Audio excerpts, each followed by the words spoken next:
From London, Michael joins us on the first Sundays of every month for a full 2 hours. Otherwise, we meet for 90 minutes every Sunday of the year. And he's here to answer your questions.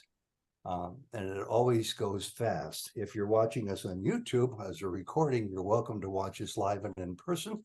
Any Sunday of your choice, any first Sunday or a regular Sunday, you can join us, our smaller group too, by sending me an email and I'll put you on the list. My name is Ted.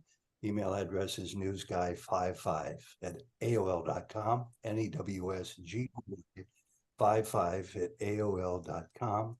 As I keep admitting more people to the forum today, I will send you a link. It's the same link we use every week. So once you got it, you have it. Michael, good morning to you. Good to see you. We've got a lot of questions, so let's get right into it now. There's a person in India who's always sending me wonderful stories about Ramana and quotes, which I can use on our weekly newsletters. His name is Nayanika J. Araman, and we're going to begin with Nayanika's question, if it's okay. And it goes like this: I exist is the only permanent self-evident experience of everybody. Nothing else is so evident as I am. What people call self-evident, that is, the experience they get through the senses, is far from self-evident. Is this correct, that the self alone is that? And Michael, I take it I'm supposed to pause here because you wrote some of your own notes. Yeah, I will explain about that. I will explain about that. So take it away. Yes, it is correct, but this quotation is nowadays there are a lot of quotations that are floating around on the internet attributed to Bhagavan. Some of them are complete fabrication. They have nothing to do with anything that Bhagavan ever said. Some of them, like this one, does have a source. This is actually coming from originally from Day by Day. However, I don't know why people change the quotations according to their whims and fancies. There is an app called the Ramana Maharshi app, which every day gives a quotation from Bhagavan. And people have sometimes sent me these quotations, and many of them I have found, like this one, I don't know whether this comes from that app or not, but like this one, they are based on some passage from books like Talks or Day by Day, but they are not exact quotation. I mean, it's not, there changes. It's not exactly as it is in the book. But this particular passage comes from the source of it is from Day by Day, 22nd of March, 1946 afternoon. How it is recorded in Day by Day is, I exist is the only permanent self-evident experience of everyone. Nothing else is so self-evident, pratyaksha, as I am. What people call self-evident, this the experience they get through the senses, is far from self-evident. The self alone is that. Pratyaksha is another name for the self. So to do self-analysis and be I am is the only thing to do. I am is the reality. I am this or that is unreal. I am is truth, another name for self. I am God is not true.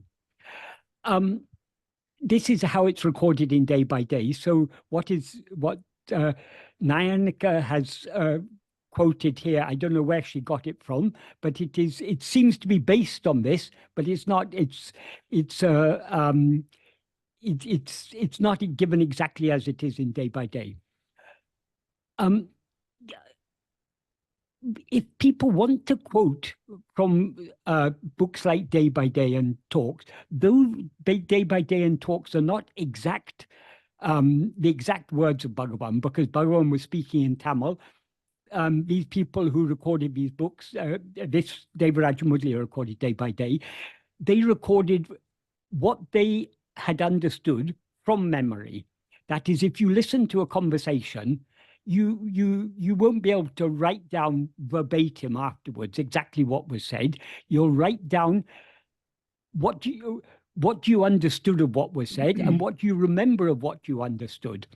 So these are not the exact words of Bhagavan, but if we're going to quote something, even if it's not the exact words of Bhagavan, we should quote it as it is, and we should give the source.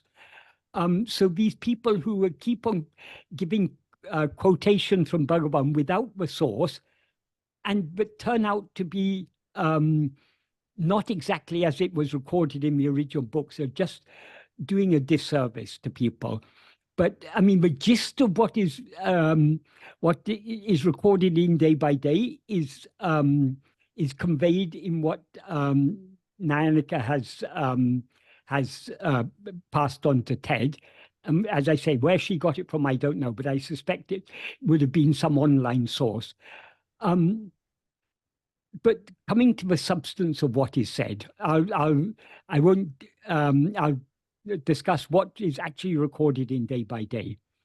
I exist is the only permanent, self-evident experience of everyone. This is, she asks, is this correct? Yes, that is certainly correct. There is nothing that is as self-evident as our own existence. It is our own existence, I am, is self-evident in the sense that nothing else is self-evident, because I am is Swayam Prakasa. Swayam Prakasa means it is self-shining. It shines by its own light. So I am, the awareness I am, knows itself by itself. It doesn't depend upon anything else to be known. All other things that we know, they shine by the light of our mind. It's only in the view of our mind that they seem to exist. So though things in this world seem to us to be self-evident, just like everything that we experience in a dream seem to us to be self-evident, but anything that is known as another is not actually self-evident. It's evident only by the light of the mind, and the mind, as we know, deceives us. In dream, we see a whole world full of people. It all seems very real so long as we're dreaming, but when we wake up, we recognize it was all a mental fabrication. That world and those people didn't actually exist. All the events that happened in that dream existed only in our mind. They didn't actually exist. And according to Bhagavan, our present state is just a dream. So what we experience now is no more real than what we experience in a dream. But the one thing so we can doubt we can doubt everything that we experience, but what we experience may not be as it seems to be. But the one thing we cannot doubt is our own existence. We may not be what we seem to be, but we definitely exist. And we are the only thing about which we can say that it definitely, I mean, we can't say about anything else, but it definitely exists. All we can say about other things is they seem to exist because we perceive them. But I exist is the only thing that is certainly true, because if we didn't exist, we couldn't be aware of our existence, or we couldn't be aware of anything. So the fact that we're aware of our existence proves that our existence is, that we do actually exist. This is why Bhagavan says it's the only self-evident experience of anyone. And then he goes on to say, nothing else is so self-evident. But then in brackets, Devaraja Mudliya put in brackets pratyaksha. The literal meaning of pratyaksha is it's present before the eyes. It's visible, it's perceptible.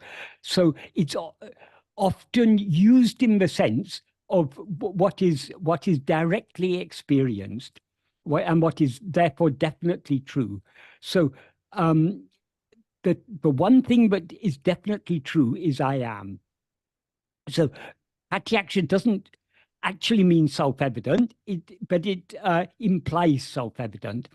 The word that is generally used in Sanskrit for what is self-evident is Swayam Prakasa. Swayam Prakasa means self-shining. That is, it shines by its own light. and in the case of I am, it shines by its own light, and it knows itself by its own light. So it's not, nothing else is involved. To know I am, we don't depend on anything else. Whereas to know anything else, we depend upon the instruments of knowing, the mind and senses and so on. So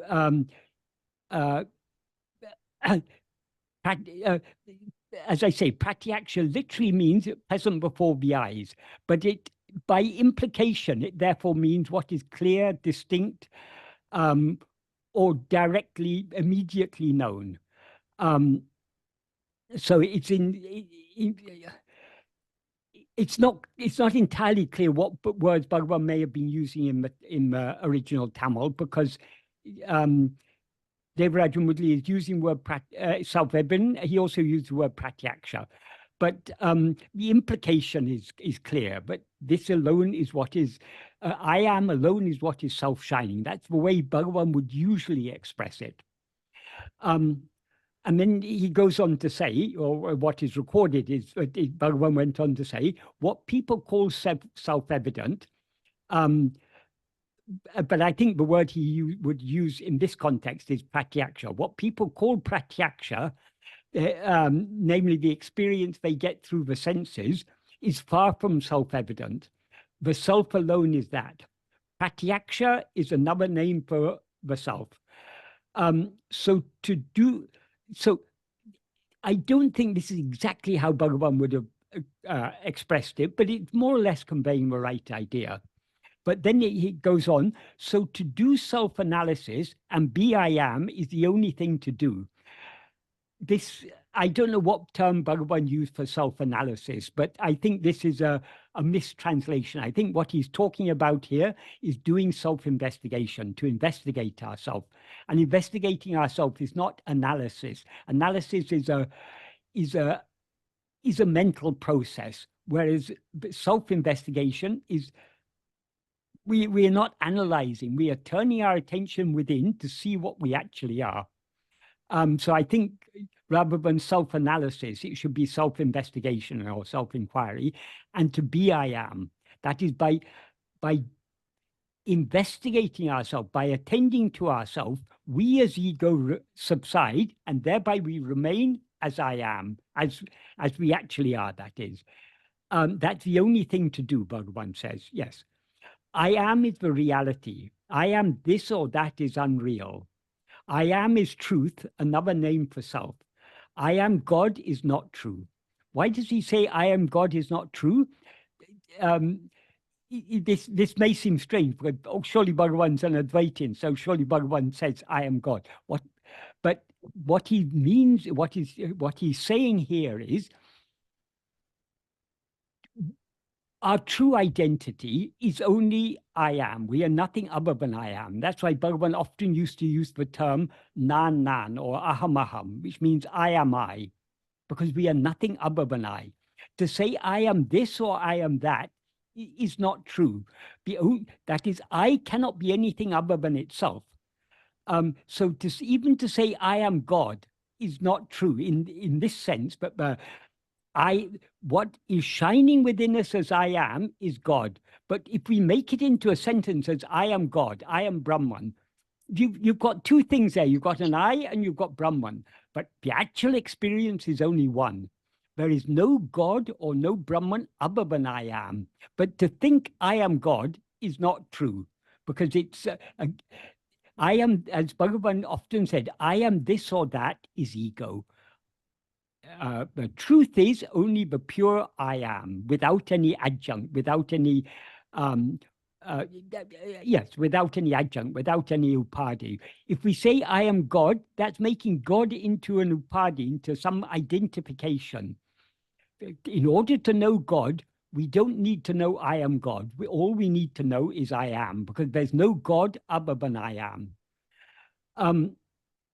So Nayanika's question is this correct, that the self alone is that? She means that the self alone is self-evident. Yes, it is self-evidently true, but we are self-evident. There's nothing but we whatever else we know, we cannot know for sure. All we can know about other things is it seems to be so. Other things appear in our experience, but just because something appears or seems to be the case doesn't mean it's actually the case. The only thing that is certainly the case is our own existence. I am. Is that explanation clear, or does anyone have any questions about this? I don't think she's here with us. She is prolific, however. I know she writes you and me a lot.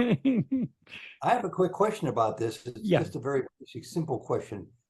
Isn't there a risk of every Ramana Maharshi quote not being exact or precise, since they're all translations to my awareness? Yes, they're all translations, but if I mean, the most reliable source of Bhagavan's teachings are his own writings. And even with his own writings, there's a problem that they haven't been well translated. But if they are well translated, that is a reliable source. Books like Talks and Day by Day, there's some useful ideas in them, but we can't take them to be the exact words of Bhagavan. But so they're one step removed, we can say, or one or two steps removed from what Bhagavan actually said.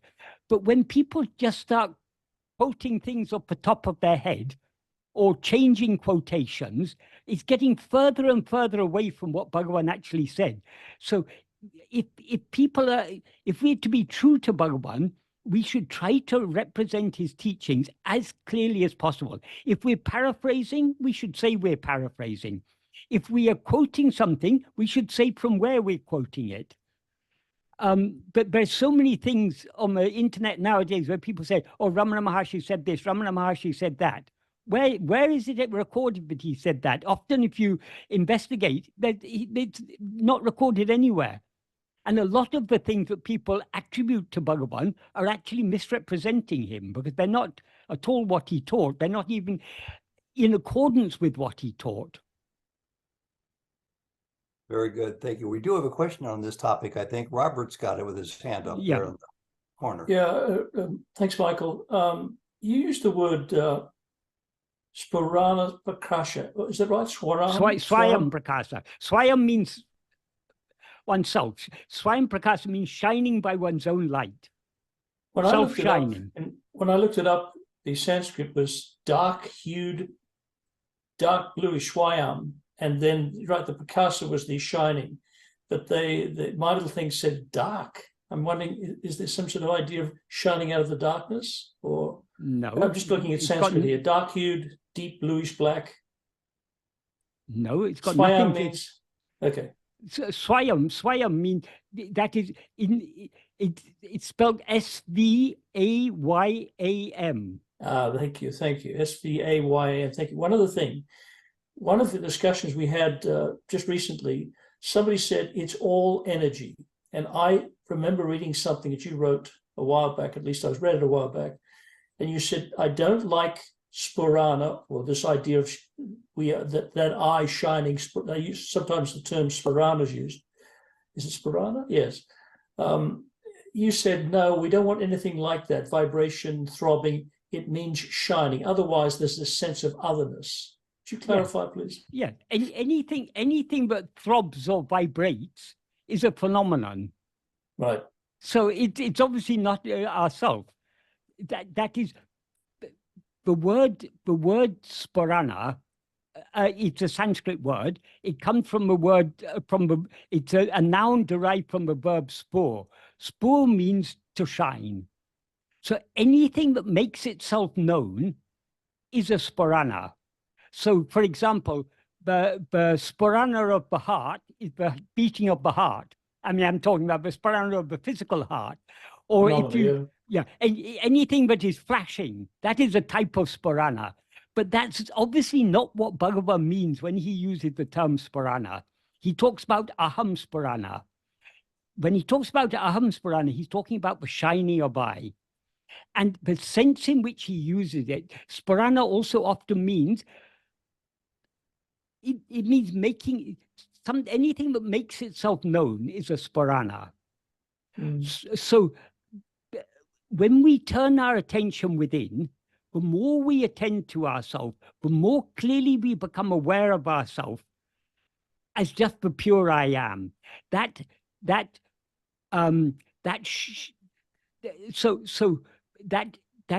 is what Bhagavan means by the sparanarabhai, the clarity, the fresh clarity of self-awareness that we experience to the extent to which we turn within. People who've translated it as vibration, palpitation, or anything like that, they've completely misunderstood what Bhagavan is talking about.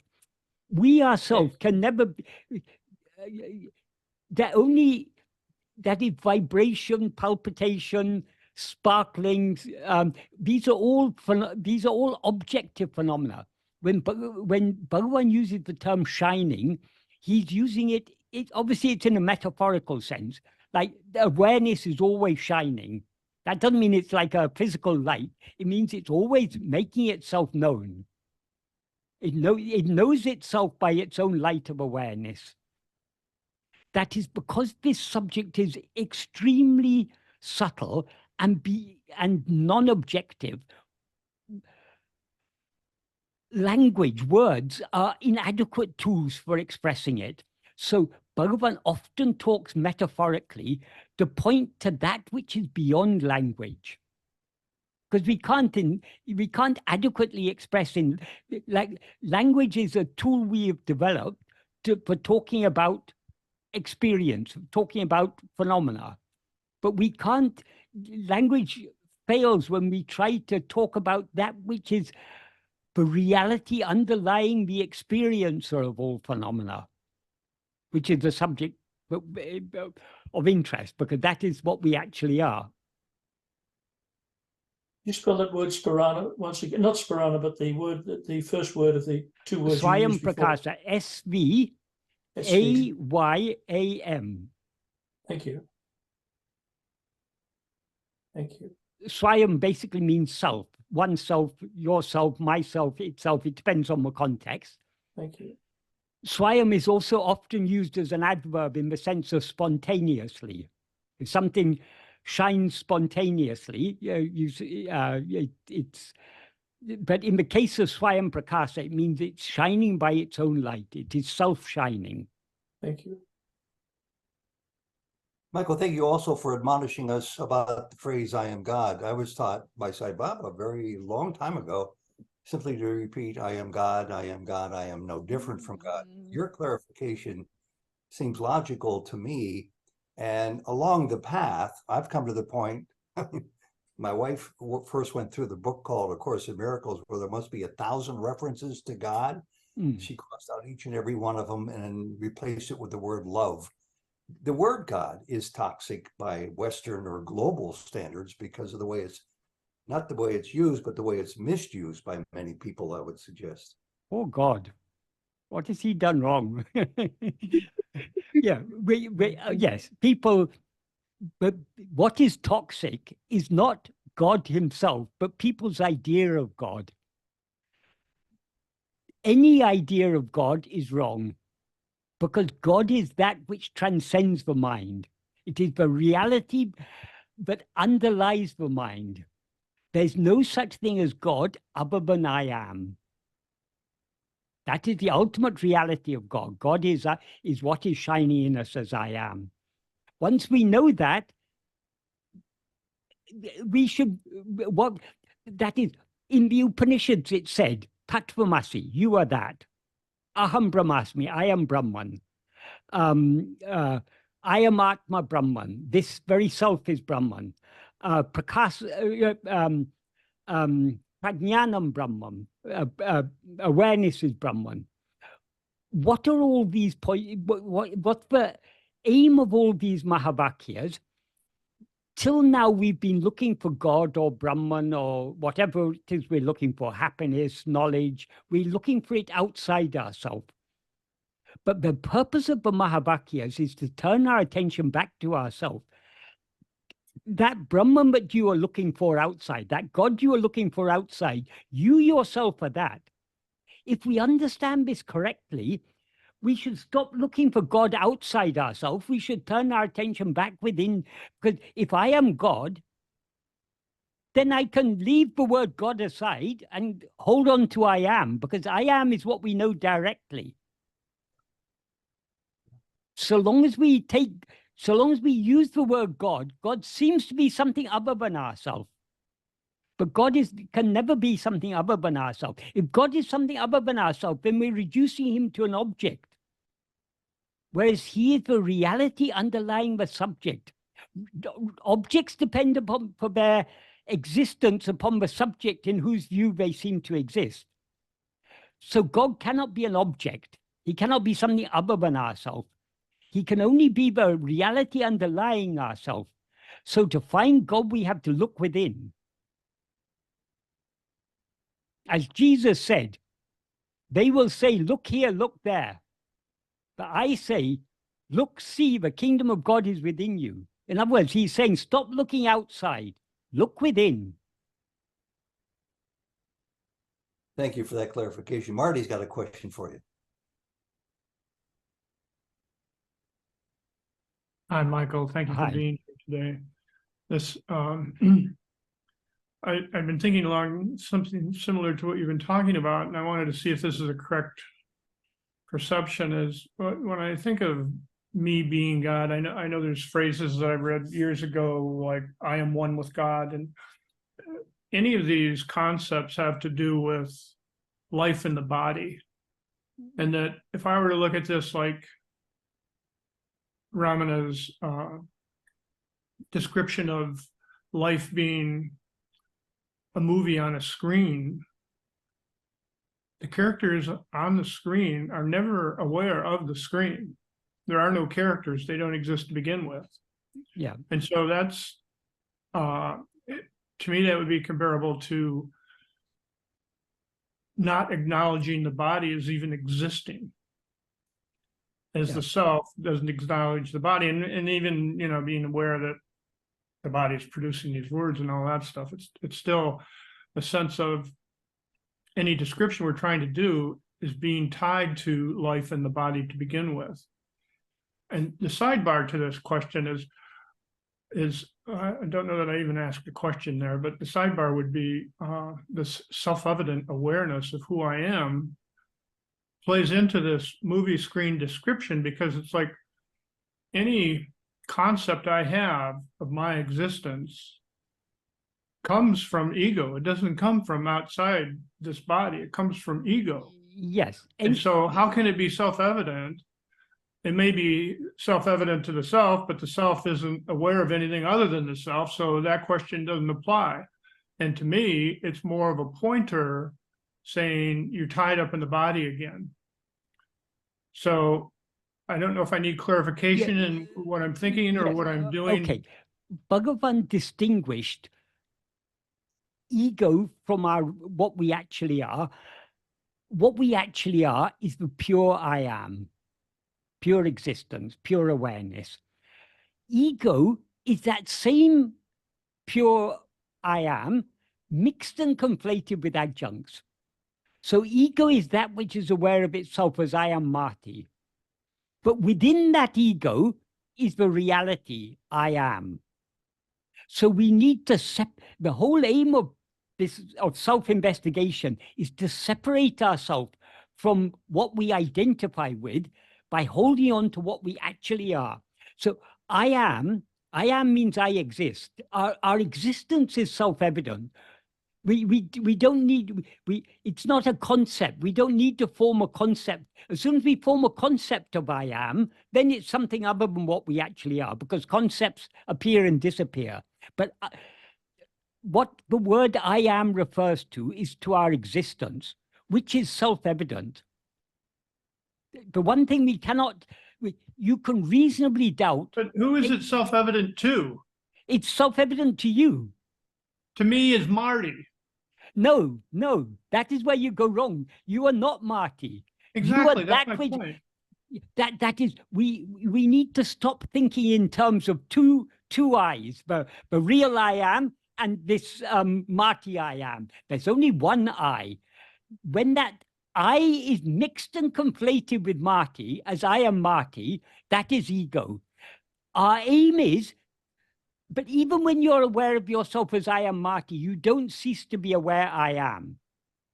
So whether you're aware of, in waking and dream, you're aware of yourself as I am Marty. In sleep, you're not aware of yourself as I am Marty, but you don't cease to be aware I am. So I am is something distinct from Marty. Marty is just an appearance, something that, an identity that comes and goes. But I am is the fundamental reality that remains whatever may appear or disappear.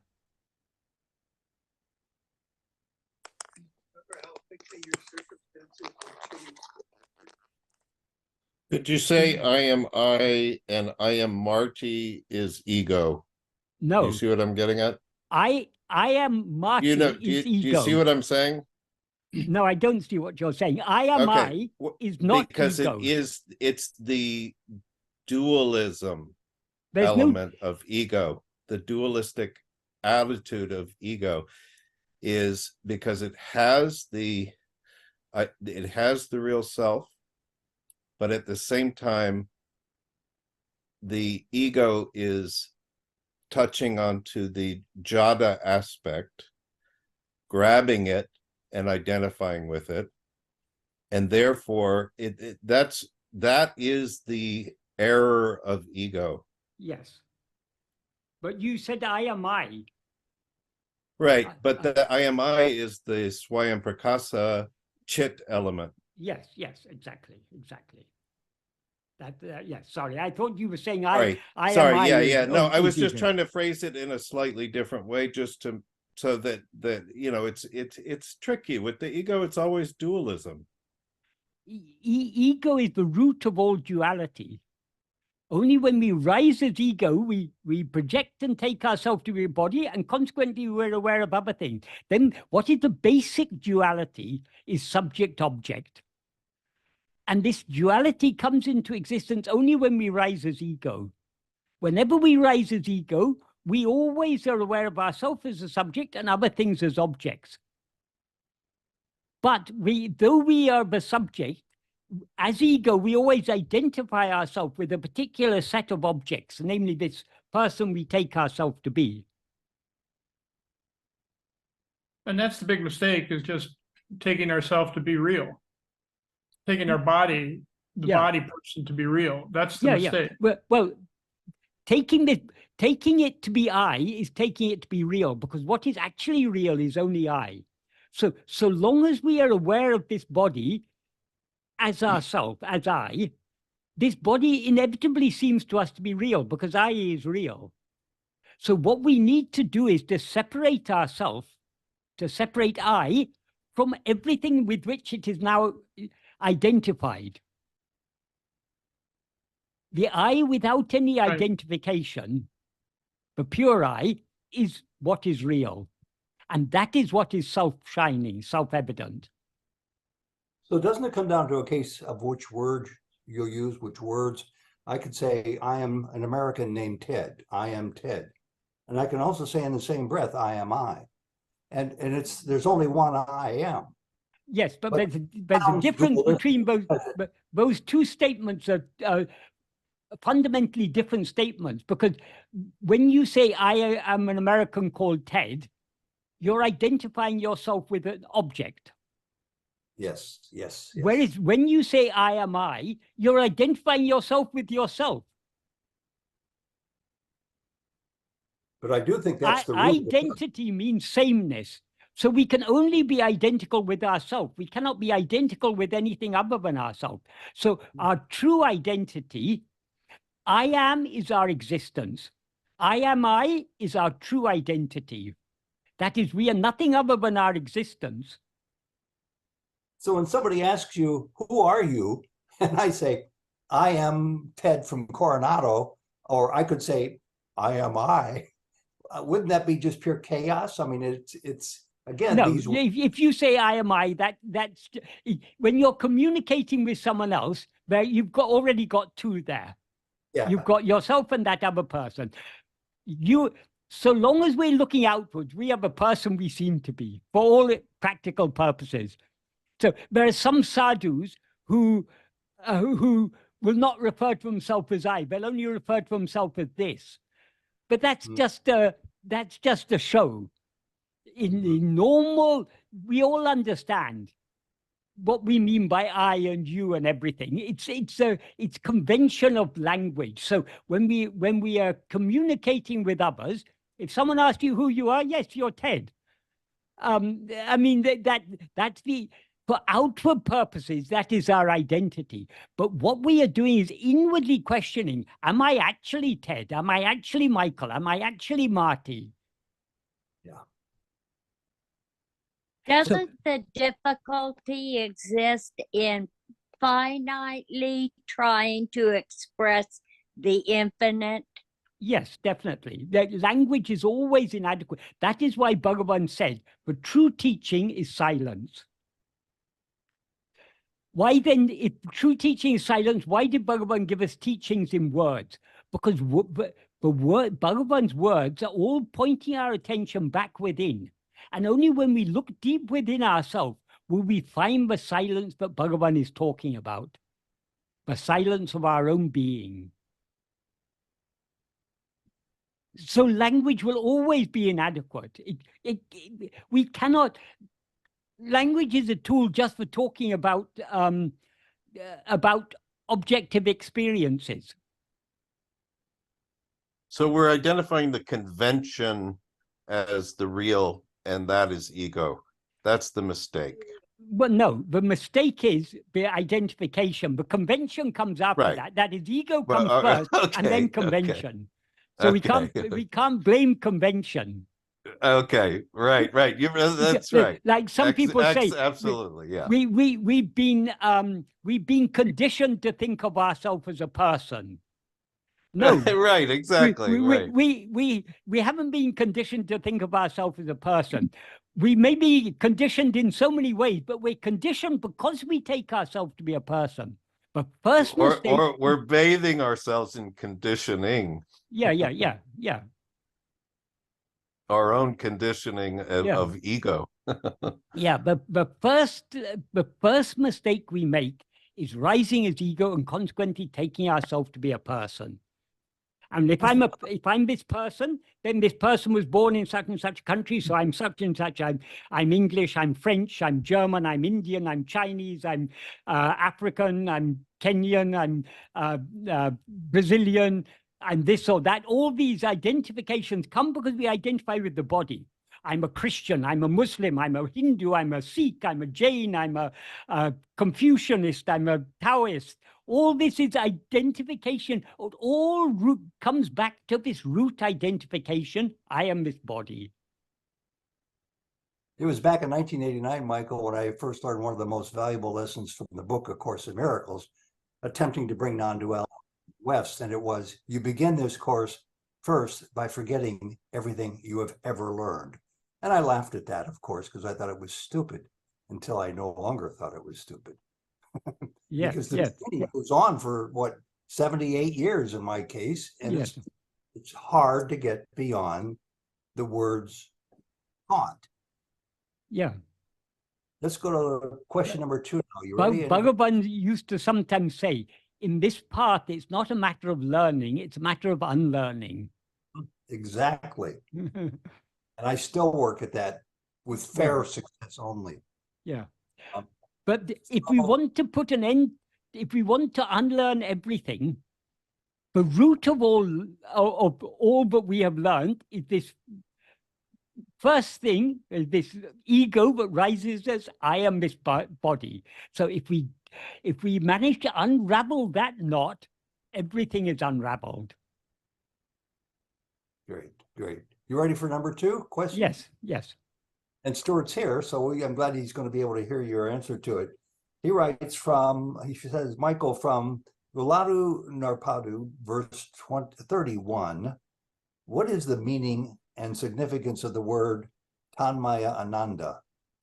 Can the state referred to here be known, however briefly, by those who have not turned 180 degrees towards oneself? That is, by those whose egos remain apparent as real. Right. Okay. I'll first explain the meaning of the term. It's a compound word. It is The first word is tat. Tat means that. By convention, tat refers to Brahman. The suffix maya, not to be confused with the word maya, this is a short m, that is the ma is short and ya is short. So that is a suffix that means composed of. So tanmaya means composed of tat, composed of Brahman. And Ananda means happiness. So happiness, so the meaning of Tanmaya Ananda is happiness composed of that. In other words, the happiness that is Brahman itself. In verse 31 of Ulladu Narpadu, the word Bhagavan actually uses is, wait a second, it is, that is Tanmaya Ananda is a Sanskrit word. But Bhagavan makes it into a personal noun by adding an R on the end.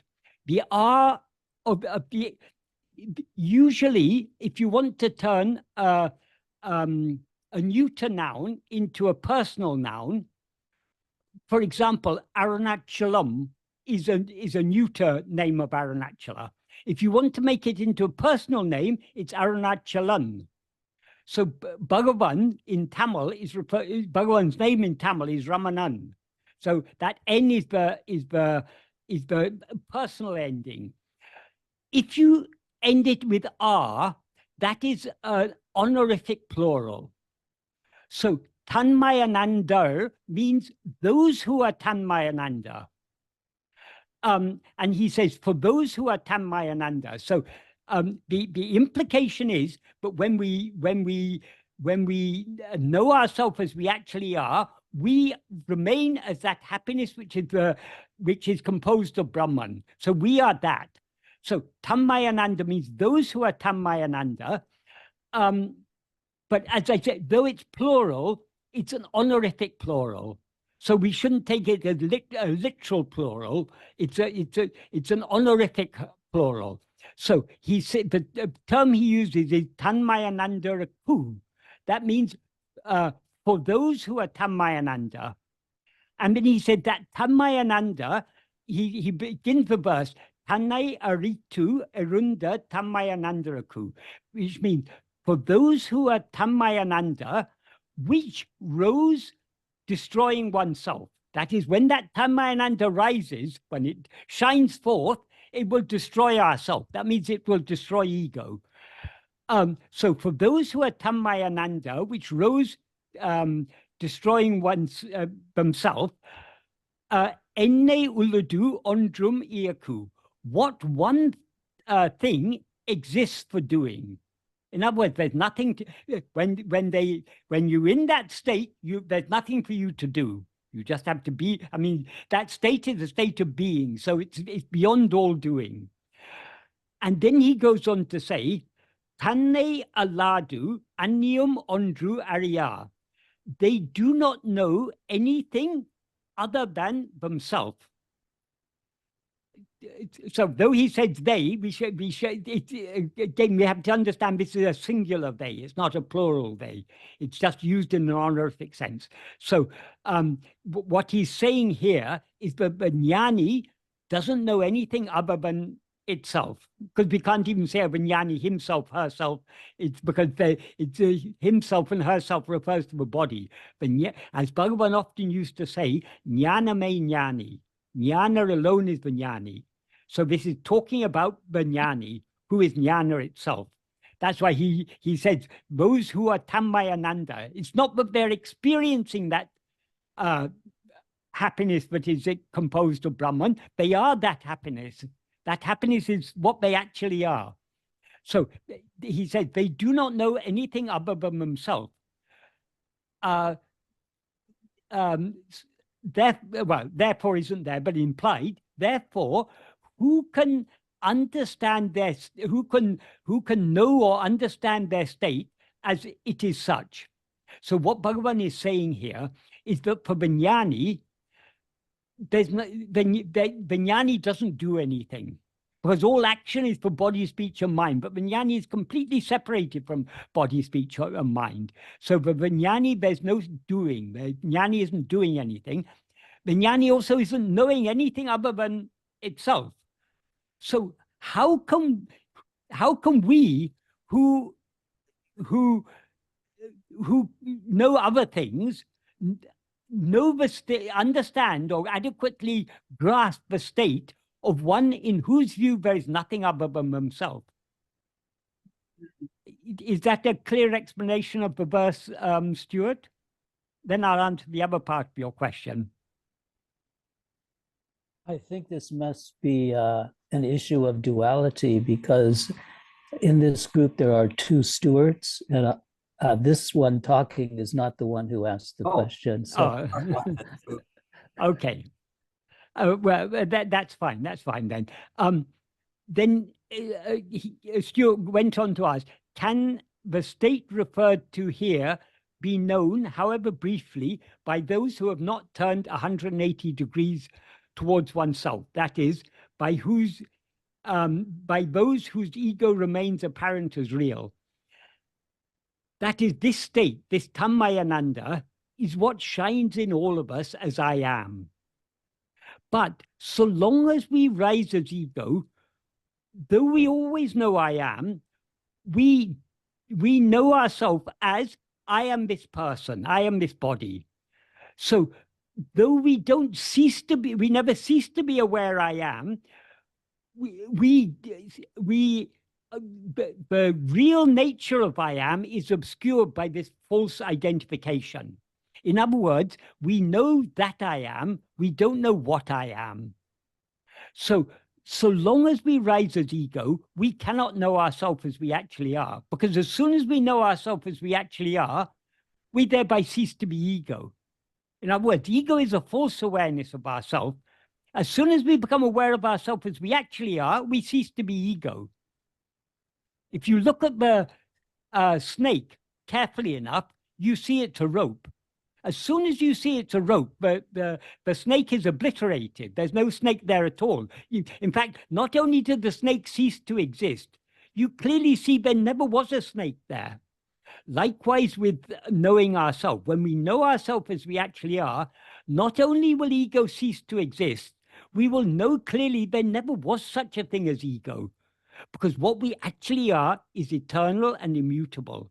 So there's no such thing as rising as ego. So ego, we talk about ego only from the perspective of ourselves as ego, but if we follow what Bhagavan teaches us, but to look within, we will see that there's actually no such thing as ego at all. When we see ourselves as we actually are, when we experience ourselves as Tanaya, we will we can never again mistake ourselves to be anything else. Just like if you, so long as you haven't recognized the rope as a rope, it seems to you to be a snake. But as soon as you recognize that it's a rope, you can never again mistake it to be a snake, because you've clearly seen what it actually is. Exactly the same with this. When we know ourselves as we actually are, that is the end of ego.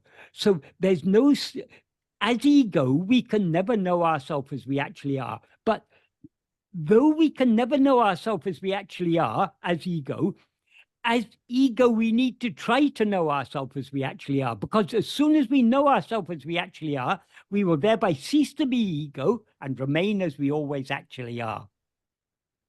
So if you even for a split second experience yourself as you actually are, that is the end of ego. So because if it were a state that could be known by ego, it would be an object known by ego.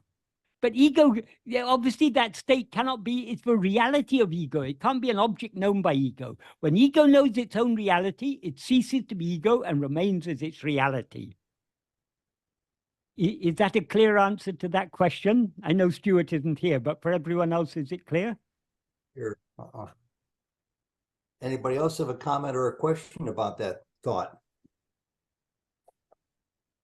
All right, go on to the next one, Michael. Which is also somewhat related with the latter part of Stuart's question. Right. This is question number 3 from Georgie, and she's not here today either, I don't believe. He. Bhagavan's teachings speak about the destruction of the ego, manonasa. My 2 questions about that are the following. Why do we have to destroy something which does not exist in the first place? If we are chasing imaginary enemies, we are like Don Quixote, the fictional Spanish knight who attacks windmills, mistaking them to be warriors with long arms and very tall. Would it be more accurate to speak about the destruction of the belief that we are a body-mind complex, the Atma Buddhi? I guess that's what that means. Yeah. Ego doesn't actually exist. But though ego doesn't actually exist, it seems to exist. That is, we who are having this conversation are ego. It is as ego, but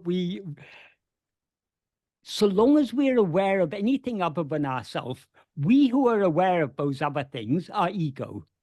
So though the ultimate truth is that ego doesn't actually exist at all, it now seems to exist. It seems to us to be very real.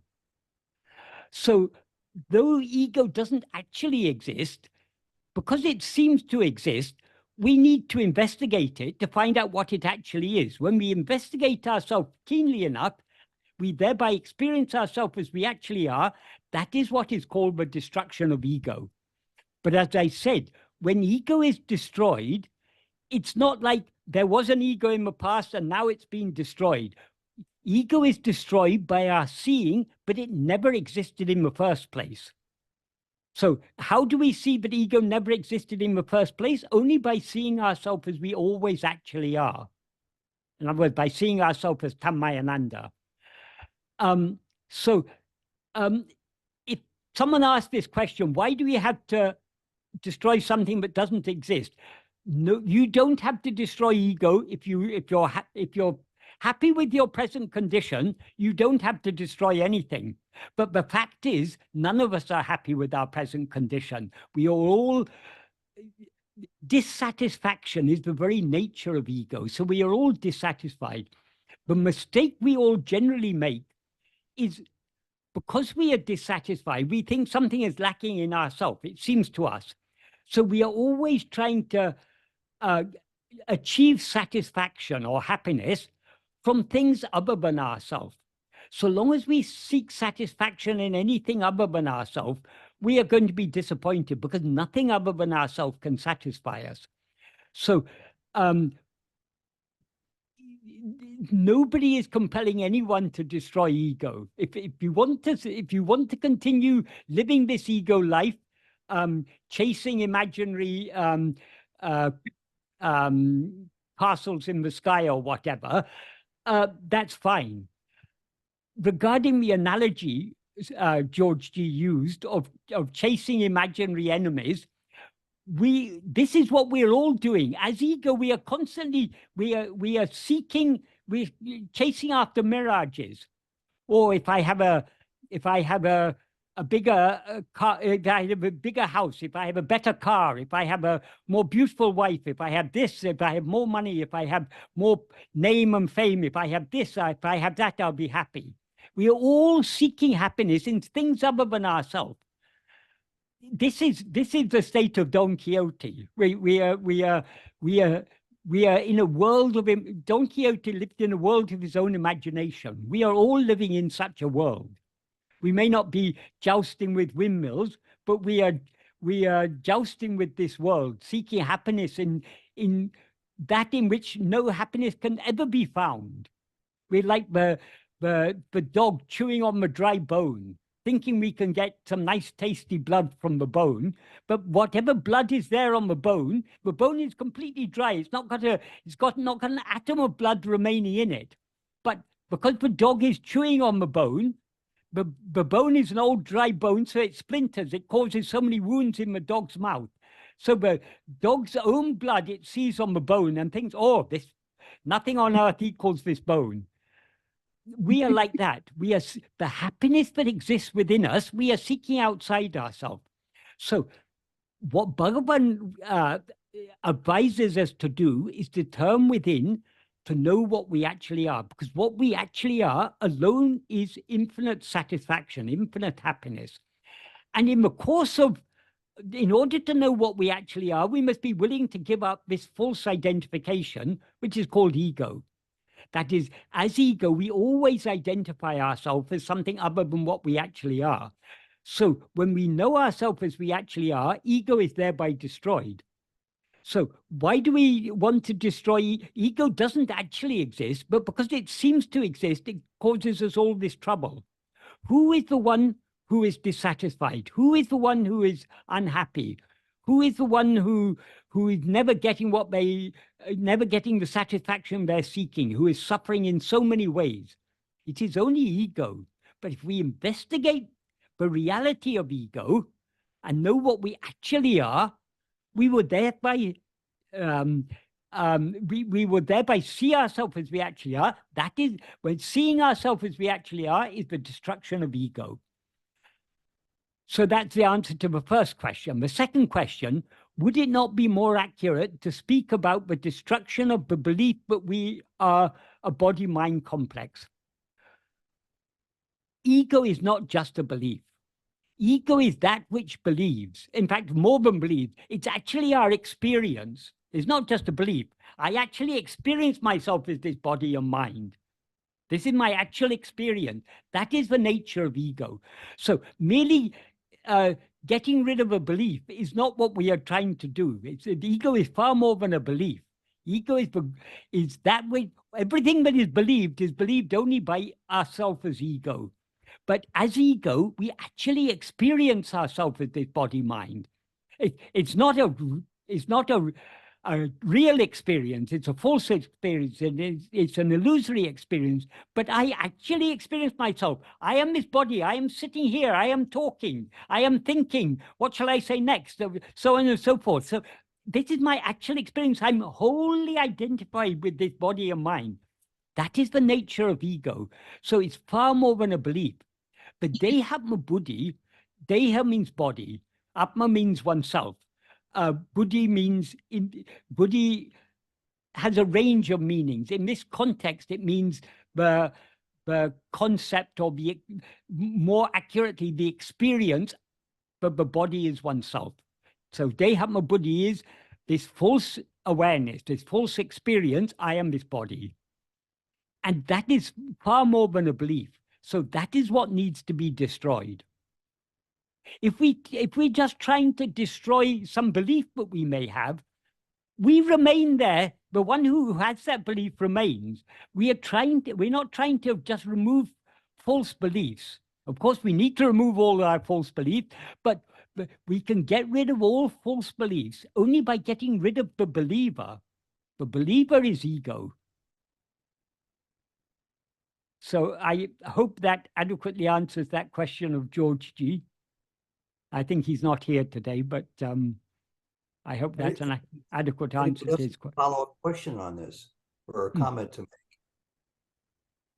Ego is the theme of all these questions that you've chosen for today. And I guess my question would be, how in the world can I ever think of winning the battle against ego when here I live in an apartment, and occasionally, not very often, thank God, somebody will rap on my door trying to sell me something. Now, they're salespeople. They're professional salespeople. It still happens where I live. I'm not quite sure why. The more I'm engaged, the more I try to get away, the more I try to send him on his way, the more into ego I devolve with frustration, agitation, and even anger. These are married points. I am, and my thinking that, not my voluntary thinking that I am the illusory, I am the phenomenal mind-body Ted. I don't know how to adequately go about separating them and having one fall away, the ego. So long as we're looking out, experiencing anything other than ourselves, we who are experiencing that other thing are ego. So yes, we every day. We cannot separate ourselves from ego by attending to anything other than ourselves. But if instead of attending to anything other than yourself, if you try to attend to yourself alone, that is, if you try to attend just to I am, not to anything else, then this identification will drop off, because it's not Ted who is holding on to you. It is you who are holding on to Ted, saying, I am Ted. Not just saying, you're experiencing yourself as I am Ted. So the problem is, we as ego have a problem, because as ego, we always identify ourselves with something, with some person, and through that person, we experience this world. And so we have all sorts of problems. We have salesmen coming to the door. We have diseases coming and impacting our body. We have financial difficulties. We have this personal relationship difficulties. So many difficulties we experience, all because we identify ourselves with a person. So long as we are looking outwards, we are feeding and nourishing this false identification. In order to sever this false identification, we need to let go of everything else and hold on to ourselves. To the extent to which we hold on to ourselves, the false identification will drop off. So we need to hold on to ourselves ever more firmly. Then what does it matter who comes knocking on your door? What does it matter whatever happens? So long as we're holding on to our being, we will not be affected by these things. If we're affected, that means we've allowed our mind to go outwards again. I need to hear that about 5 times a day. Thank you, Michael. Well, that is why it is said, Sravana, Manana, Nididhyasana. We need to be constantly reading the teaching, but not just superficially reading deeply, and at the same time doing manana, thinking deeply about it, making sense of it, and reminding ourselves of it, because only then will we be encouraged to constantly turn our attention back to ourselves, to try to hold on to our own being. So repetition is very, very necessary in this path. It's only by repeated practice, but we can slowly let go of our hold on other things and gain a strong hold on our own being. I think that's why many of us show up every week for a discussion like this, because of the repetition involved. That's why I'm here, because by repeating this, I'm reminding myself it's a process of constantly reminding ourselves of the need to turn within and hold on to our own being. That's what Bhagavan's teachings are all about. Well, let's take one more question. Can I just say one more thing about that? That is, Bhagavan has put all these things so beautifully in verses. In verse 25, Bhagavan talks about the nature of ego. He says ego is a formless demon or phantom. It's formless because it's got no form of its own. And it's a phantom because it's got no substance of its own. So it doesn't actually exist. But it seems to exist by grasping a form. So he says, grasping form, it comes into existence. Grasping form, it stands. Grasping and feeding on forms, it flourishes abundantly. Leaving form, it grasps form. If sought, it takes flight. So what does he mean by this? When he says grasping form, it comes into existence. What is the first form we grasp? The first form we grasp is the form of a body, which we take to be ourselves. And the form of a body doesn't mean just the physical body, as Bhagavan clarified elsewhere in Ullidunapta in verse 5. The body is a form composed of 5 sheaves. So when he talks about body, he's talking about all the 5 sheaves. So we as soon as we rise as ego, simultaneously with our rise, we project and grasp a body as ourself. And we cannot stand for a moment without holding on to this identification. So he said, grasping form, it stands. That means it endures. Then he goes on to say, grasping and feeding on forms, it flourishes abundantly. What does he mean by feeding? this is what I was saying just now. That is, by attending to anything other than ourselves, that is grasping form, we are nourishing and sustaining this this ego. That is, ego depends for its food upon constantly grasping things other than itself. So attending to anything other than ourselves is the food on which ego lives. And since ego cannot stand for a moment without grasping form, if it leaves one form, it'll grasp another form. So he said, leaving form, it grasps form. But then he says, Tedinal otum pidicum. Tedinal is a conditional form of the verb. It's generally translated as if sought. But in English, if sought is would be a passive voice. But actually, it is middle voice. It is neither active nor passive. So it is it's a bit similar to the passive voice in English. But when the most accurate way of translating it would be if seeking, because there's neither, it doesn't specify who is to seek or what is to be sought, but the implication is if ego seeks itself. In other words, if ego seeks its own reality, otum pidicum means otum means running, pidicum means grasping. So it resorts to running. In other words, it takes flight, it runs away, it disappears, because ego seems to exist. We seem to be ego only so long as we're attending to things other than ourselves. If we turn our attention back towards ourselves to see what we ourselves actually are, this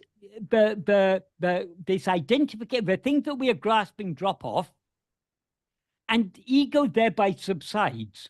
Because ego can rise and stand only by grasping other things. If it tries to grasp itself, it thereby subsides. And eventually, if we hold on to ourselves firmly enough, we will subside and dissolve completely back into our source. That's what he means by saying, if sought, it takes flight. So, as George G. said, if ego is non-existent, yes, ego is non-existent, but it seems to exist. How can we get rid of this seeming existence? Only by investigating ourselves. If we look at ego very carefully, we will see there's no such thing as ego, because what seems to be ego is only the pure awareness I am. Just like if you want to, if you see a snake and mistake it to be a rope, you cannot kill that snake by beating it with a stick. However hard you beat the snake with a stick, the snake isn't going to die. The only way to kill that snake is to look at it very carefully. If you look at it very carefully, what do you see? Oh, it's not a snake, it's just a rope. So you've thereby got rid of the snake. So likewise, the only way to kill this ego is to look at it very carefully. Because there is no such thing, because what seems to be ego is actually just the pure awareness that we actually are. So it's only by seeing ourselves as we actually are that we can free ourselves from this false identification called ego. Is that clear? Yes. We have two follow-up questions here. Okay. And then dovetail into general questions. There was one more I thought I'd try to get to here. Maybe we'll do it at the end if we have time. Right. Hans Nielsen from Mount Shasta is first up with his hand.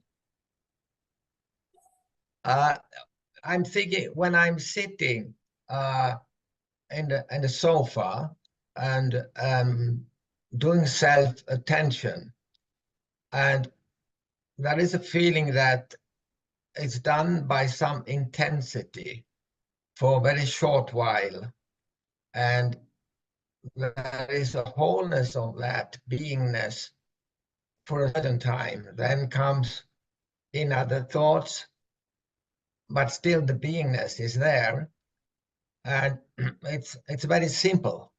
I almost do nothing, and it's very rewarding. Sometimes I call it Ramana presence. And now I found when I was going into internet and looking for Sadhu Om, and he's writing something that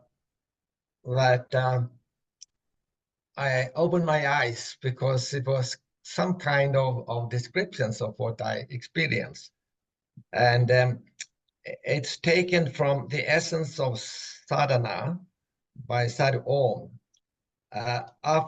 After sitting down for practicing self-attention, turning the attentive power on our existence consciousness, it is enough to make it stay there only for 1 to 2 minutes.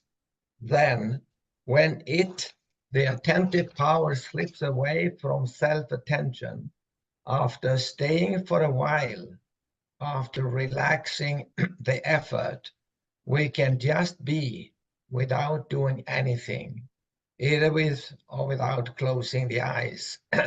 Once again, after 1 minute, again we can give a turn to the attentive power on self-attention. Now the mind will engage itself for 1-2 minutes in self-attention with a bit of enthusiasm. So we recommend to do this in intervals. So, Michael, could you make a comment on this? Yes, Sadhu often used to say intermittent attempts are more effective than trying to keep up the pressure. He gave an analogy.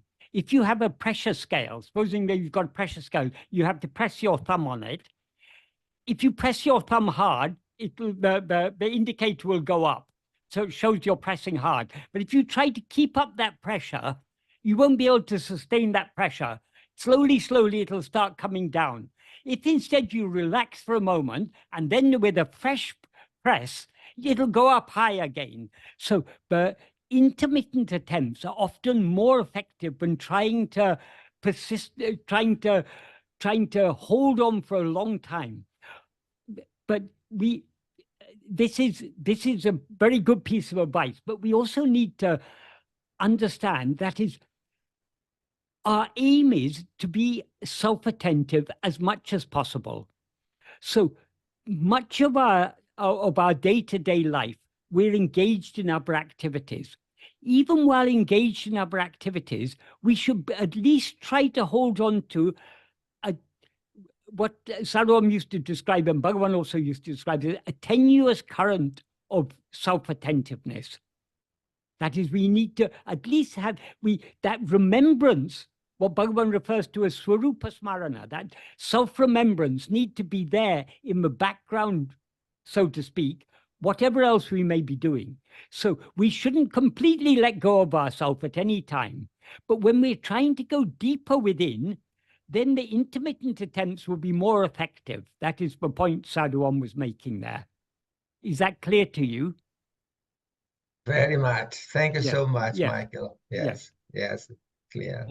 And thank you also, Hans. And before we get to Robert, for the last question that seems to be here related to the topic we're speaking of, an advisory to all of you to put your thinking caps on, to come up with a question of your own on this topic or completely unrelated to this topic as we go through the last 40 minutes this morning America time. So Robert, what's on your mind about what he's been talking about? Mike, yes, thank you very much, Ted. Michael, you used the term second person. When I was studying Greek, when I was going to seminary, I had a breakthrough of more than just understanding the middle voice. And let me give you an example. I finally got it. When I say I give advice, that's an active voice. When I receive advice, that's passive voice. But when somebody gives advice and I reach out and take it, that's middle voice. Middle voice. And I use that as an example of how to live the faithful life of a Christian, to always be available to the receptive part of receiving the grace of God. Yes. Were you hinting at something like that with what your statements about? No, that is, I give advice, that is active. Yeah. Advice is given by me, that is passive. Right. Or advice is given is passive. So we often use we can use the passive voice in English without identifying the subject. Yeah. The book has been stolen, we can say. We don't know who has stolen it, but it's been stolen. It's no longer here. So we often use the passive voice when we either don't know the subject or we don't want to identify the agent, the doer of the action. We use the passive voice. A limited number of verbs in English can also be used in the middle voice. For example, she is cooking the meal, we can say. That is active voice. The meal is being cooked by her is the passive voice with the agent identified. The meal is being cooked is a passive voice without the agent being identified. But we can also say in English, the meal is cooking. Yes. The meal is cooking is middle voice, because the meal is not the agent, it is what is being cooked, but it's middle voice means it's between the active and the passive. But we can do that only with certain verbs in English. Not all verbs allow for the middle voice in English. Whereas in Tamil, I think any verb can be used in middle voice, which is a very useful facility. For example, often when Bhagavan is talking about himself as a person, he will talk about something that happened without using the word I. But it's very easy to do that in Tamil, but it's very much more difficult to do it in English. So, for example, Bhagavan's death experience, when we read about it as recorded in English books, Bhagavan, it's written that Bhagavan says, that is, the fear of death came, I thought, I thought, to whom is this fear? It's described with I a lot. But actually, when he said it in Tamil, he said it with hardly using, he only used the word I when he was talking about what remains shining at the end. I alone remain shining. So your point about the middle voice was what again? Just help me bring home. The reason I mentioned it in the context of that verse is in that verse there's it's just a single verb, pedinal, but al at the end is a suffix that means a conditional, so it means if. But there's the verb is used without either a subject or an object. What is seeking what? It doesn't say. So simply it's seeking. But in order to put that in English, we say if sought. But then that means if ego is sought, it does. That is the intention. That is what is meant there, is that if ego seeks itself, but it's not actually specified what is to seek what. It's just in Tamil, things are possible to express things. Let me interrupt for a second. Let me interrupt for a second. I think this responds to Marty's question. Who's looking for who? And if you understand the middle voice, that question is answered. Because if you live in the sense in the middle voice, there is no subject or object, or it's suspended, if you will. Yeah, it's suspended. But in this case, who is to investigate? Ego. Yeah. Only ego can investigate ego. So it's the intention of Tedinal is that if ego seeks itself, or rather, to put it more accurately, if ego seeks its own reality, it will disappear. It will take flight. The reason I mentioned it's the middle voice is to show the difficulty of translating it adequately in English. So I said it's middle voice just to emphasize the fact that Bhagavan doesn't actually say what is to seek what. But we have to understand that if ego is to seek itself, it's not one eye seeking another eye, as Bhagavan often used to say. Thank you. Okay. It's we ourselves are to seek ourselves, to investigate ourselves, to see what we actually are. Very good, Michael. I think we'll move on to questions in different fields. While we're waiting, I might call on a person or two. Rathi from Los Angeles, you've been on this path for decades. Want to comment and chime in at all? And you may not be on with us right now. I just see your name. Okay. Or shall we go on with the questions that we've been, okay? Yeah, I think so, unless somebody. Yeah, Ted, can I? Yes. Go ahead. Thank you, Michael. I know this could be a repetition for you. I'm sorry, maybe if I missed or whatever. So, when we have, one question is, when we have turbulence, is it possible to do self-enquiry? And I understand at that, the more we are with our being, that helps. And you're talking about going inward and self-enquiry. So is it like coming, if self-enquiry is not the thing that works at that time, is it something like understanding that I'm not the ego, like that helps, the remembrance of it helps, or Yes, how to get back in the being like easily That without it running outward? that is, however turbulent your mind may be, do you ever cease to exist? No. Who is turbulent? I am turbulent.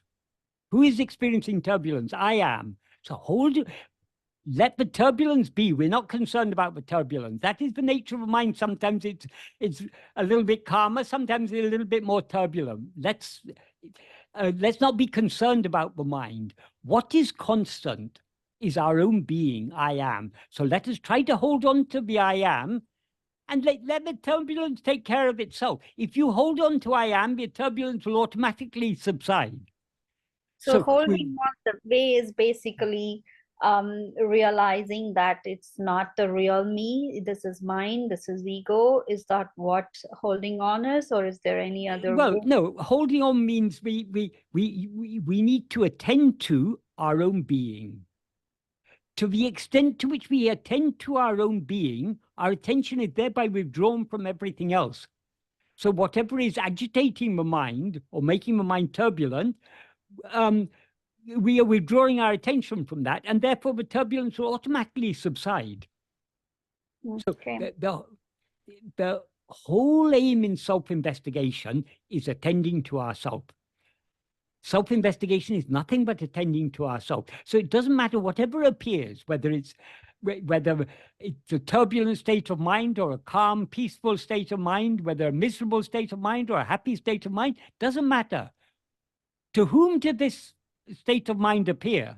To me. Who am I? We turn our attention back to ourselves. That doesn't mean we have to question to whom. We have to investigate to whom. In other words, we have to turn our attention away from whatever may appear back towards ourselves, the one to whom it appears. And this method, is it possible at all times when you're anxious or something, or? It is possible at all times, yes. But the thing is, most of the time we don't want to attend to ourselves. When we're anxious, we're more interested in thinking about what we're anxious about than in attending to ourselves. But if we want to be free of that anxiety, the only way to be free of the anxiety is to hold on to I am. Because whatever we may be anxious about, that thing is not going to affect our being. Mm-hmm. So we are trying to switch our identification. Why are we anxious? Because I am this person and I'm about to face this difficulty, or this condition may arise, or something, we're anxious about it. It's all rooted in this wrong identification, I am this person. Mm-hmm. So if instead of concerning ourselves with this person or with whatever it's anxious about, hold on to our being, we thereby withdraw ourselves from the one who is anxious. We separate ourselves from the one who is anxious, and then the anxiety will automatically calm down. But our aim is not for the anxiety to calm down. We're not concerned about the anxiety. We're only concerned about, to whom did this anxiety appear? Hold on to the one to whom the anxiety appears. And do we have to have our eyes? You know, in the ideal setting at home, you can have your eyes closed and do that. But in real life, when you're experiencing this at a work scenario or something, and you have to answer back to people at that moment, how do we quickly come back to that being? Why do you need to close your eyes? We close our eyes because we want to be free of distraction. But merely closing our eyes doesn't free us from distraction, because when we close our eyes, the mind continues working. So the only effective way is to turn our attention back towards ourselves. If our attention is turned towards ourselves, it doesn't matter whether our eyes are open or closed. So even if I'm having a conversation with someone and then something triggers, then how do I, when you have to respond to the other person at that moment, how do you come back to? Just pay attention to what you say. Even if I am having a conversation with a person, I have to respond. The I is there all the time. You can hold on to the I, and the conversation will go on as it's meant to go on. So be in that witness, you mean? You can say it like that, yes, but we need to understand what is meant when it is said that we are the witness. The reason it is said that we are the witness is when we rise as ego, we identify ourselves as a person, and we undergo so many experiences. If we undergo these experiences, we're fully identified with this person. We are told that we are the witness. In other words, we're the experiencer. So in order to enable us to separate ourselves from, that is, this person is an object known by us. Now we are fully identified with this object. But if we remember, no, I'm not this object, I'm that which is knowing this object, I'm the witness of this object, that helps us to begin to separate ourselves. But then we shouldn't continue imagining I'm witnessing. We need to, the reason we are told we are the witness is to help us to recognize the distinction between ourself, the knower, and whatever is known. Once we recognize that distinction, we need to hold on to the knower. So the practical implication of the term witness is very deep, but it's often misunderstood by people. They say, oh, you just have to witness your thoughts. So long as you're witnessing your thoughts, your attention is on the thoughts, you're missing the point. We don't have to witness the thoughts. All we need to witness is a witness. We need to turn our attention back towards ourselves, the knower, the witness of everything else. But the whole point is turning our attention towards ourselves. And is that even possible, like a practitioner like you for years? Because it's like I see it keeps running outward, right? Like all the time you're losing that. That is the very nature of the mind. It will always keep running outwards. What do we have to do? Doesn't matter how many times it runs outward, we have to bring it back again. I want to thank you. This is the same for all of us. It's the nature of the mind. It will always be running outwards. But like, however many times it runs outwards, we need to bring it back within. It's only by this constant practice that we will, as Bhagavan says in Nana, by Ipadi Paraka Manataku Tan Pirapidatil Tangi Nekam Shakti Adikadi Kindradu. That means by practicing and practicing in this way, that means by constantly drawing our attention back to ourselves whenever it gets diverted away towards other things, by practicing in this way, for the mind, the strength to abide, to remain firmly in its birthplace, in its source, increases. So we can gain the strength to hold on to self-attentiveness only by constant practice. Doesn't matter how many times our attention slips away, we need to bring it back to ourselves. Michael, we have a question here. So Mukta, thank you for your series of questions. I think in our waiting time, we'd be best to get to however many people we can. And correct me how to pronounce your name. It looks like it's Sadashiva. Is that it? Yes, Sadashiva. Okay, and where are you from, Sadashiva? You're new here. Welcome to our group. I attend the UK satsang quite regularly, and I live in Silver Spring, Maryland, which is about 1 mile north of Washington, D.C. Mhm. Well, good to have you here with us. I'm sure you're very, very familiar with Michael then, and you have a question for him, I gather. Yes. First, Michael, let me say that I was in an accident a few years ago and my vocal cords were damaged. So just bear with me. No And, problem. Okay, let me also say that it's an honor to listen to your teachings. You're like a living encyclopedia. But my These are not question, my teachings. It's only Bhagavan's teachings. I understand, but you're very astute and very well versed, and we all appreciate it, I'm sure. But my question is it possible that self has manifested the ego in order to have a means to discover its oneness? Why would the one need to project manyness in order to know itself as one? That's a very good question. I asked that same question to some Vedanta Swamis of the Ramakrishna order, and they said because self cannot know itself as self, it needs something other than itself to know itself as oneness. That was the answer. But that is absurd, because self is Swayam Prakasa. Oh, Self no, knows itself just by being itself. I'm sorry. I'm sorry. The question I posed was, I'm having a hard time recalling. They said the reason. Oh, the Jagat manifested. I think that was the answer. Yeah.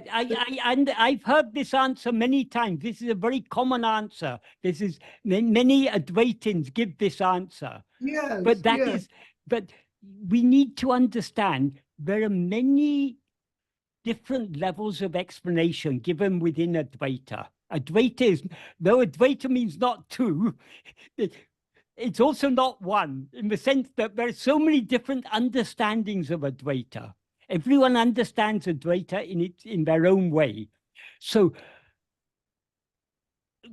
from the very early times, from even Adi Shankara, many of the explanations he gave in his commentaries on the Upanishads and about Prasthanatraya, about Bhagavad Gita and so on, he gave many diluted explanations because he knew people wouldn't be satisfied with the deeper truth. So more diluted explanations have to be given. Even Bhagavan sometimes, in the course of conversation, he would give more diluted explanations to satisfy people. But if we want Advaita in its purest form, we need to go to the original works of Bhagavan.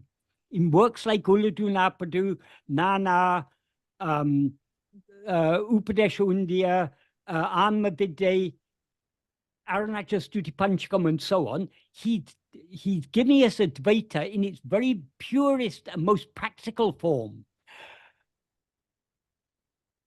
If you look for a purpose for ego, you're assuming that ego exists, but ego doesn't exist, because the basic principle of Advaita is there's one only without a second.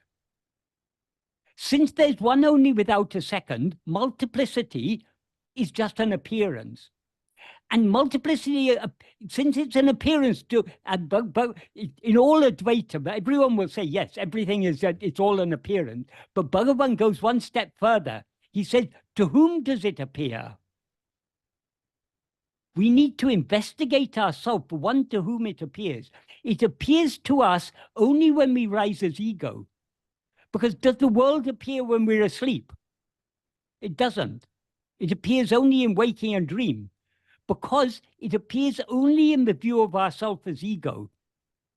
So does the world actually exist? No, it just seems to exist in the view of ego. Does ego actually exist? Ego seems to exist. We seem to be ego so long as we're looking outwards. If we turn our attention back within to see what we actually are, we will see there's no such thing as ego at all. Therefore, the final truth is ajata.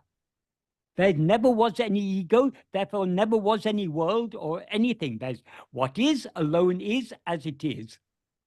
But Eternally and immutably. under that premises, that would mean this teaching doesn't even exist. Yes. But it seems to us to exist.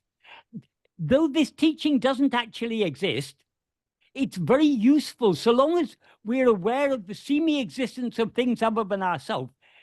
Bhagavan comes along and teaches us, see yourself.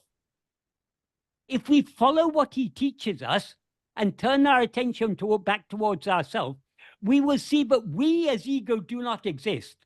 Therefore, everything doesn't exist. The only thing that exists is what we actually are, which is Satchit, pure being awareness, Satchit Ananda. Okay, I'm not there yet, but I still say We're and thank you. Yeah, we're all not there yet. That's why we're still here talking about these things. When Advaita becomes our experience, then there'll be no other for us to talk about these things to.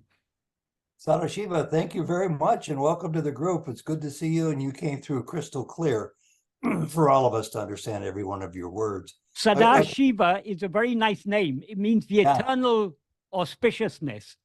That is what we actually are. Yeah.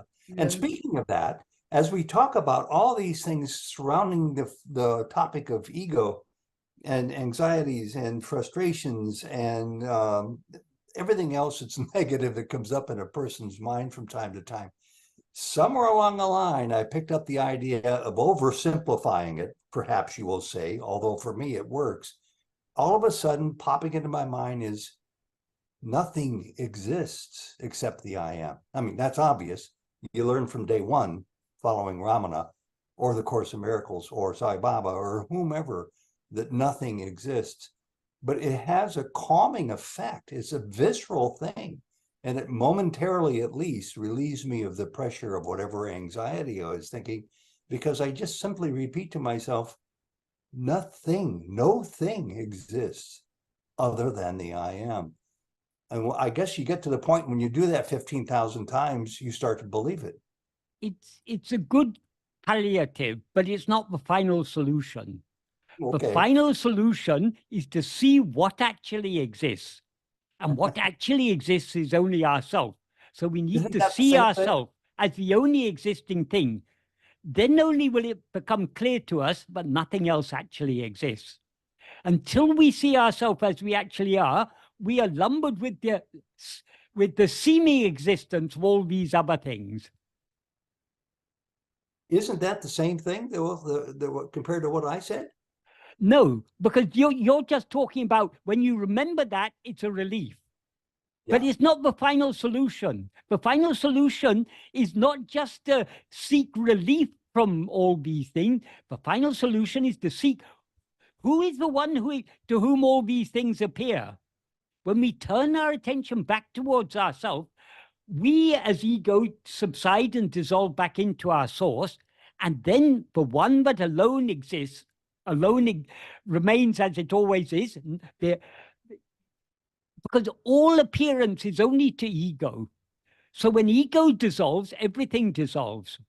This is why Bhagavan says in verse 26 of Ulladu, if ego comes into existence, everything comes into existence. If ego doesn't exist, everything doesn't exist. Ego itself is everything. Therefore, investigating what it is giving up everything. That means investigating what this ego is giving up everything. Because if we investigate this ego, only if we investigate this ego will subside and dissolve back into its source.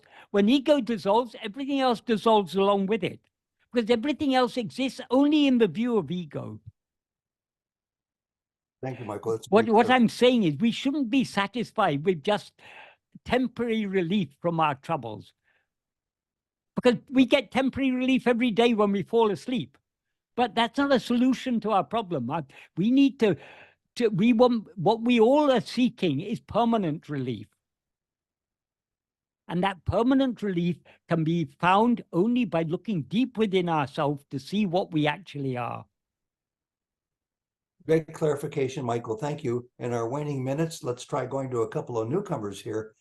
Beverly, you've been shaking your head a lot in agreement with Michael, and you're from the Course of Miracles now with Ramana.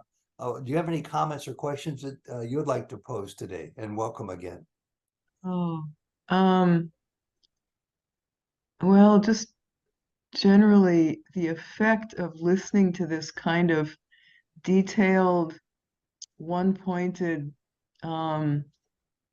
revealing of nuances and stuff is just wonderful. It's so helpful. And I was just reflecting on how I used to fight with language, and I was an ESL teacher and applied linguist and stuff, and fighting with language and accuracy and meaning and making meaning. This isn't conflictive. This is just revealing, like offering, loving, revealing. I just love being here, and I just love every time I'm brought back to the very pure, one-pointed place of. Well, one-pointedness on the one, but alone actually exists, namely I. Yeah. Thank you. Great. Thank you. Matt, this is your first day here. Do you want to hit your mute button off and have a comment or a question for Michael, or just an observation? Well, I had a dialogue with Michael yesterday, actually, and that will go on. We were speaking about the five sheaths body, but this is a thought process going on, and I will come back to you later, Michael, if you're available. Yes. So I have what might be a simpler question today. Yes. But it is referring to Tamil, so maybe not everybody here is, there are three things started with ul, and they could sometimes even sound the same, and one of them means being, and one means thinking, and one means heart. Right? You agree? Yeah, yes. Yeah, so I'm thinking particularly about the M1, the Mangalam verse 1, where this you hear a lot of ul. Yes. And my question then, which might be a simple question, so we have this ul meaning being and this ul meaning thinking, and then the heart, is that the third ul, or is it one of the other two? And then after that, I would like to speak a little more about this heart. Okay. There are three separate words. Ul as a verb is a tenseless verb, but means to be. So from that verb, we get, for example, ulladu, which means that which is. There are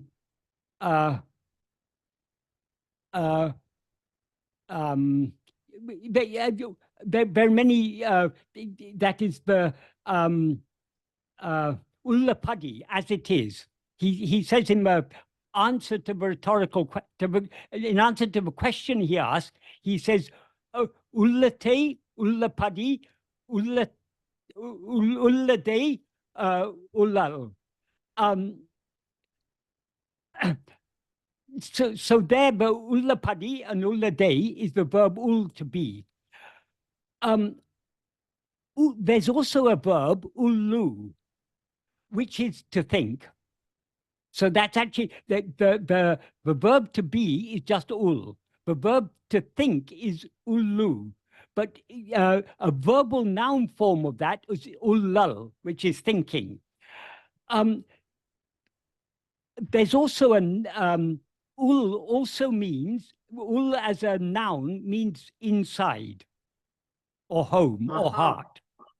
So they're actually three separate words, but they can take many different forms.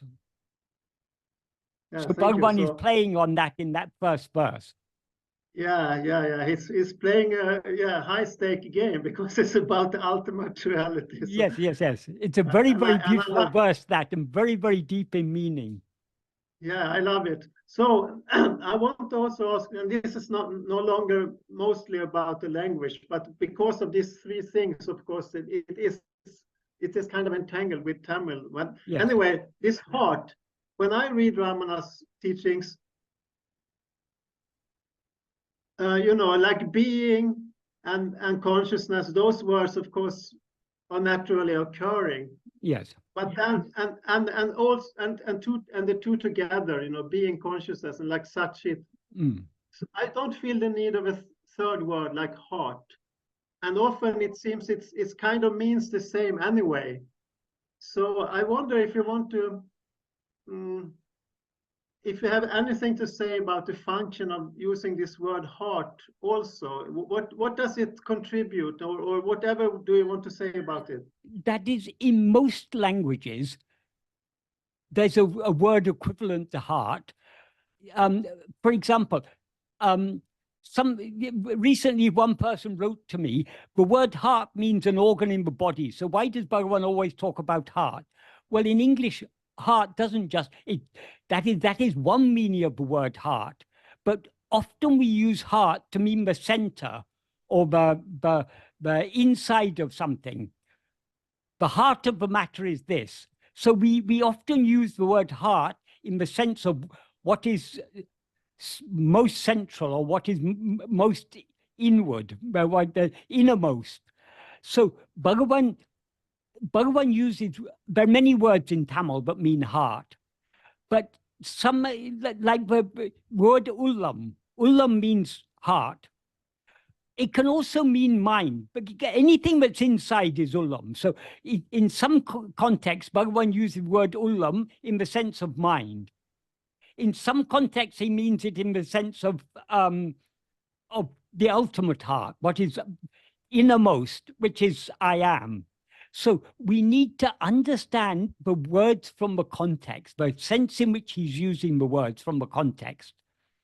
So in its deepest sense, the word heart means what is innermost, what is most central. That is only I am. We can explain it in this way. What is at the center of all experience? The experiencer. That is, whatever we may be experiencing, we as the experiencer are at the center of that. And what is at the center of the experiencer is the fundamental awareness I am. So the ultimate heart is only I am. I am is the center of everything. So it's a very useful, if we understand what Bhagavan is saying, the words he uses, he often uses words in a metaphorical sense, but once we get a feel for how Bhagavan uses language, we can see he's handling words in a very skillful and very nuanced and very deeply meaningful way. Often the words Bhagavan use, they have it's not just the surface meaning that we need to look at. We need to understand the underlying implication. Yeah, that is why I asked this question, because I knew that could be something juicy coming up from this. Well, thank you, Max. I appreciate it, and I appreciate you being here and joining us today as well, too. Time for one last real quick question, and if anybody's got one, otherwise we'll wrap it up with a final. Yep, hold on here now. We got Gautam and David. Can you both make them very brief, starting with you, Gautam? Sure. Go ahead. Good morning, Mr. Michael. Just wanted to check, is there any other place where we can watch you live in a month, apart from once in a month? Because we have only one chance of once in a month here. But if there is any other live conversations happening, is there any other place where we can log into? Okay, if you go to my website, do you know my website, happinessofbeing.com? Yes. There's a contact page there. On that contact page, there's a section on the regular Zoom meetings and the context for all the different groups that I talk to on a regular basis. Okay, so I can enroll in that. Yeah, yes, if you go there, you can contact each of the groups individually and ask to be sent a request. There's a group in London. I have a meeting with them twice a month.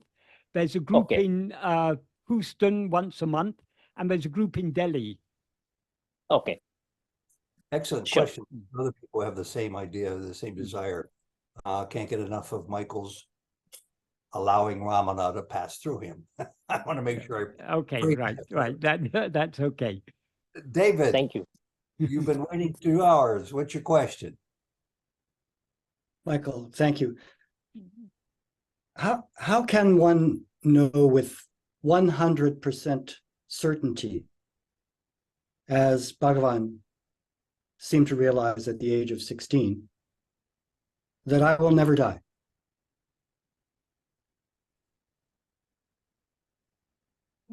We all know with certainty that we will never die, but that is, we all have a sense of our own immortality.